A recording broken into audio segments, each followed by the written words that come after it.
আচ্ছা নাও।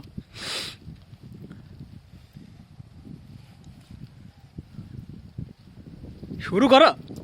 সম্মানিত কৃষক ভাইরা, আসসালামু আলাইকুম। আপনারা দেখতে পাচ্ছেন ইতিমধ্যে আমরা একটি ভুট্টার জমিতে রয়েছি। আসলে আপনি কি চান না আপনার ভুট্টা ক্ষেতের জমির আগাছাগুলো এত সুন্দর পরিষ্কার হোক, ঝকঝকে চকচকা হোক? এই যে দেখুন, আপনারা দেখুন, এখন এই ভুট্টা ক্ষেতের আগাছা এত সুন্দর পরিষ্কার হওয়ার পিছনে কি আসল রহস্য, সেগুলো আমরা এই ভুট্টা ক্ষেতের মালিকের সাথে শুনবো। চলেন যাই। আসসালামু আলাইকুম। আপনার নাম কি? পারভেজ।